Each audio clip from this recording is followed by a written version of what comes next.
Hello everyone, welcome to yet another day in this clown decade, the decade where things are only going to get worse before they get better. And today we are talking all about the police and Starmer's pledges that are going to monumentally fail. And this is an opinion put forward in the Times by 6 of Britain's most senior police chiefs. Police reform and justice for victims is at risk without investment. Now is the most important moment in decades for the government to back policing after years of underinvestment, write 6 of Britain's most senior police chiefs. Now, I'm the type of person to say that austerity never happened, but you need to be very specific about that. Austerity didn't happen because spending effectively flatlined in real term costs, and the reason it flatlined is because all public money was effectively hoovered up from all other sectors and put directly into the healthcare. So the NHS, being the almighty god that it is, could carry on working as terribly as it always has done. And the police absolutely has many problems with the College of Policing and the focus on arresting 1,000 people a month or whatever the statistic is for naughty tweets. However, when it comes to underinvestment, that is basically true for everywhere but the healthcare service. Which is why when I say austerity never happened, I need to be specific with what I mean there. So there you go.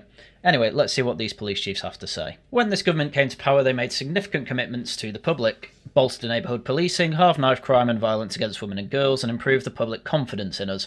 I always love that promise to halve violence against women and girls. Why not just do it for all people? It also sounds really odd to me. It sounds like they're tolerant of violence against women and girls as long as it's half the rate it is now, but I understand the need for targets, it's just a funny one. As chief constables of big city forces and national policing leaders, we welcome this ambition. But at the same time, as a service, we are confronting increased public demand, growing social volatility, such as last summer's disorders, and new serious and organised crime threats, emboldened by the online world. This is all happening alongside escalating global insecurity, including war and terrorism in the Middle East. We are also seeing growing threats to UK communities, business, the state, and the diaspora from Russia, China, and Iran. Interesting how the police are saying we're having issues with places like China when it's Chinese students going to universities that are effectively keeping the universities running. I'm not entirely sure where the Russian and Iranians go, however, if I'm being told by the police to be suspicious of Iranians and Russian diaspora, so be it. Latterly, the emergency release of people from the prison system and recommendations in the sentencing review last week to deal with more offenders in the community will lead to more pressure on policing, as we will inevitably be drawn into the control of criminals who previously have been in prison. And yes, this is a very large problem that was even being spoken about on the BBC. They've done no analysis on the impact on policing. This will generate no analysis of that whatsoever. So that has been settled without any analysis of the impact on policing and the effect on us. I was just looking every morning. I read a log on the way into work in terms of what's gone on in London the last 24 hours. Yesterday we were chasing round a teenager who's been involved in machete attacks, who's previously been arrested for firearms and machete offences. We sought his remand in custody. Even under the current system, he was eventually bailed. He skipped his bail on his tag, and we've put massive resources into chasing him around. He's been caught with a machete again. That's going on day in and day out. Every time you put an offender into the community, a proportion of them will commit crime. Yeah, so kind of a double whammy there. Not only have the policy decisions that Starmer and obviously the rest of Labour have made not actually had an impact assessment whatsoever, so they're kind of making these decisions blind, but that is direct, not only anecdotal, but we are obviously seeing statistical evidence from the police putting resources into this sort of thing, that the early release scream has meant that, well, police are now even more stretched than they were, and this is why they're asking for more money and resources. And this is at a time where, well, we're at a point where Labour have no choice but to borrow now, and if they don't borrow, it's going to mean more taxes, and we're at a point with taxes where we're way beyond the Laffer curve, and tax receipts are constantly much less than they were expecting.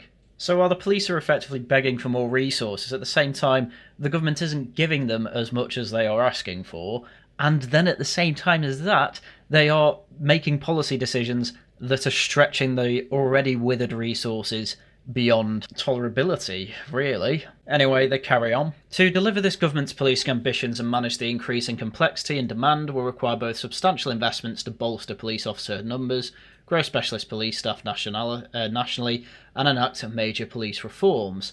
A larger workforce will enable us to build on our momentum. I can understand that. We are solving more cases, reducing crime by targeting the most dangerous, and improving our service to victims.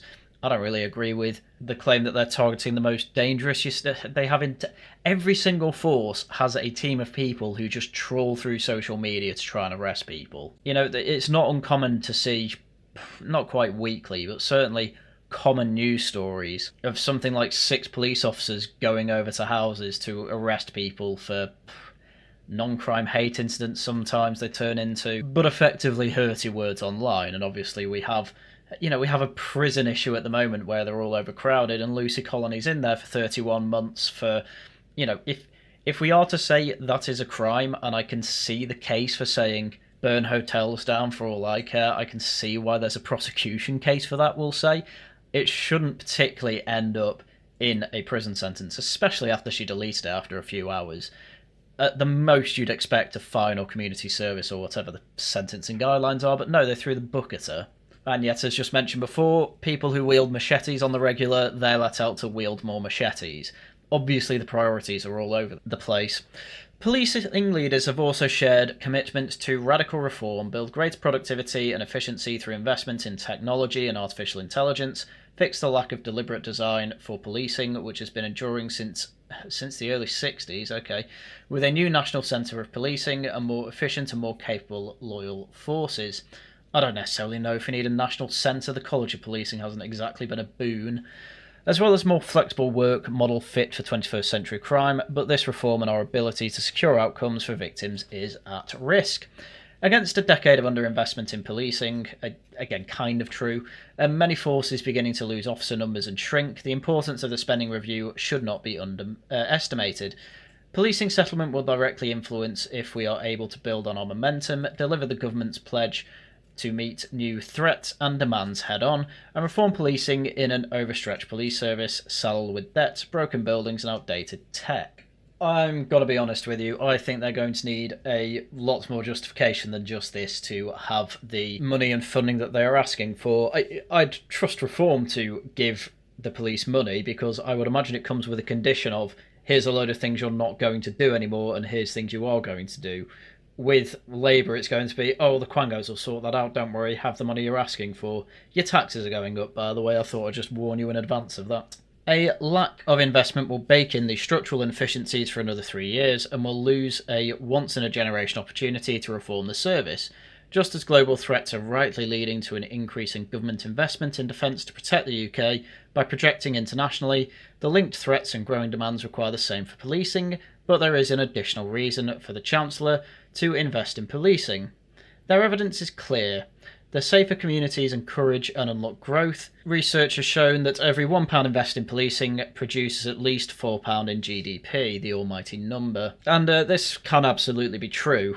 You cannot have a prosperous and industrious community without, well, a police force making sure that everyone is safe and can actually have the high trust required to increase productivity and industriousness. And it has the added benefit of everyone just feels safe on the street anyway. In my opinion, very little of the argument to invest in the police really needs to come from, oh, you'll have a return on investment. Just having a decent police force logically leads to a country or community that is, well, safe and has the psychic profit of feeling safe, and they'll be willing to pay through their nose for that. The safer we make our villages, towns and cities, the more confidence businesses will have to invest in the UK. It's kind of nuts how me, a free marketeer, should be the type of person making this argument, and I'm here saying you probably don't even have to make this argument to justify putting investment into the police. People don't want to die. People don't want to feel like they're walking out to their streets and there's probably 1 in every 3 kids with a knife. That alone is enough to say, invest in the police. Policing matters, we should value it as we do our military, NHS and education system. Probably more than most of those, to be honest, maybe not the military.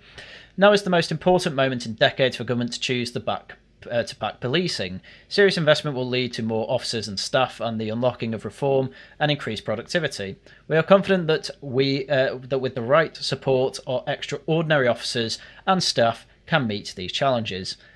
The rest of this paragraph is just austerity bad, give us money. And it's amazing. Largely, I'm a minarchist, though. Over the years, I've slightly moved away from that position toward the left, though I'm still massively free market compared to most people.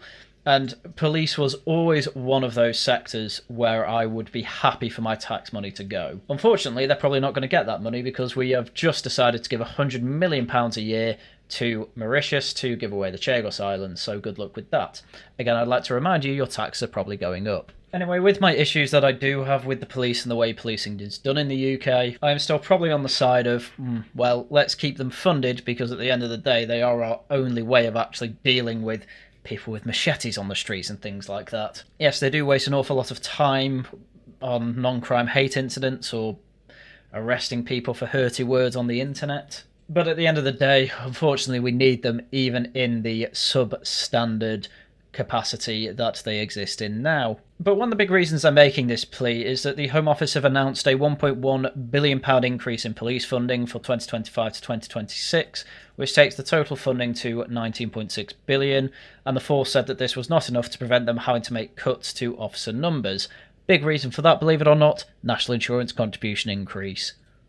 Pay increase as well for public sector workers, of course. And this is all while the Home Office is having to be one of those departments that is facing big cuts, which is kind of mad considering all the areas of the Home Office you'd think they'd actually need more money for, police being an obvious one, the borders being another one.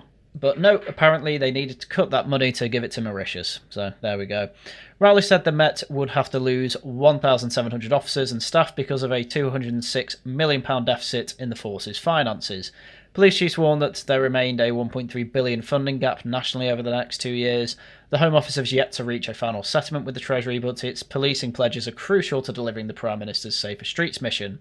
There's growing concern among senior police officers that they are not being given enough funding to cover the key pledges, and the 6 police chiefs said that they back the government's ambition on the key pledges. However, obviously they don't think they're going to get the money for that. But of course, we already read all that. Anyway, it's not all terrible news. Shabana Mahmood, the Justice Secretary, announced a £4.7 billion fund to start building 3 new prisons. Thank God for that. I swear to God, if the NIMBYs end up pricing us out of having new prisons, I'm going on an even larger war against them. And a £700 million boost for the probation service, which will increase its budget by a third and enable an extra 30,000 criminals to be monitored in the community with electronic tags. Another thing they could do is just deport all the criminals. Even the Tories are on that side of things now, so there's no excuse. But the prisons will take some time to actually build, and so in the meantime, just deport the foreign criminals. That's what I'd do. Are they going to do that? No, they are still allowing judges to keep people here because they had extramarital affairs, and that means they'll get in trouble in Iran or whatever. Real story from this week, by the way. I'm not even joking yet again. Anyway, it is important we make prisons because, obviously, as mentioned before, if they're not in prisons, then they end up committing more crime generally. Early prison release risk public safety, police warn. Duh. Senior figures in the police and MI5 have warned Sir Keir Starmer that his plans could undermine confidence in policing and the criminal justice system.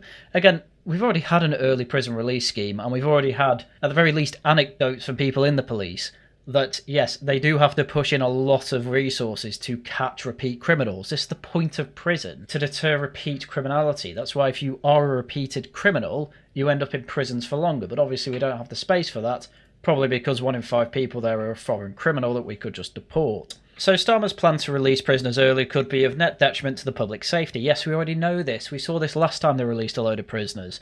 And risks undermining confidence in policing and criminal justice.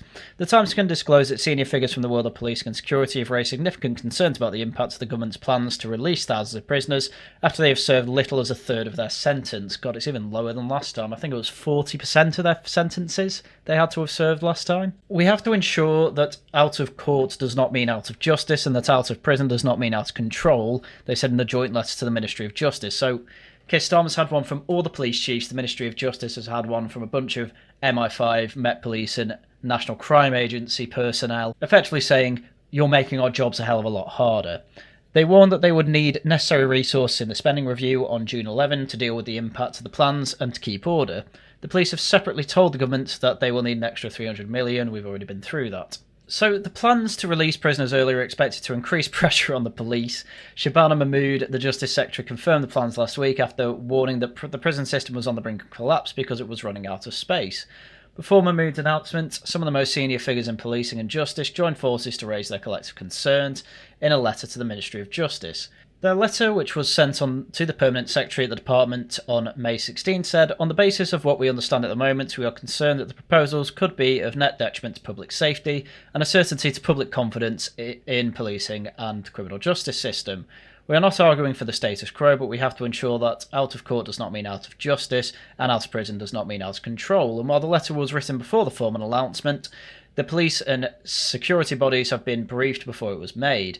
A source familiar with the letter said that the thrust of their concerns has not changed. The signatories said the hyper-prolific offenders should still be jailed despite a move away from short-term sentences. Yes, it's going to make everything worse, this. I'm not shocked that when you have a prisons minister who effectively doesn't believe in the concept of prisons, that's Mr. Timpson, who runs a chain of effectively shoe-fixing shops and key-cutting shops that largely, I don't think they only, but they largely hire ex-convicts. He's convinced that that means prisons don't work, which is ridiculous. They also raised the effectiveness of electronic tagging, saying we have concerns on the existing contract for provisions of electronic monitoring and the performance of that service. The signatories also suggested that high-risk offenders who commit child abuse and domestic abuse should not be released early. Child abuse and domestic abuse perpetrators are going to be released early, excuse me? What? God, this government.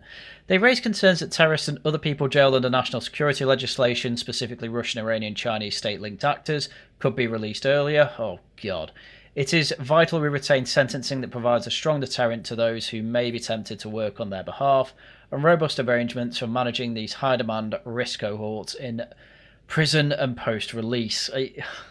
We're letting suspected terrorists out of prison, for goodness sake. This is a total disaster. The government said that several of the concerns have been addressed. Those jailed on terror offences have been excluded from the scheme entirely. Okay, thank God for that, that's good. While on the tagging, the government pointed to a £700 million increase in probation funding. Okay, fair enough. So they are dealing with some of the concerns, however. You know, they'll keep the terrorists in, but they'll let the child abuse and domestic abuse perpetrators go, won't they? Short sentences are basically going, though in some circumstances, exceptional circumstances, judges can still pass short sentences. I believe that sentences either below a year or 6 months, I can't remember.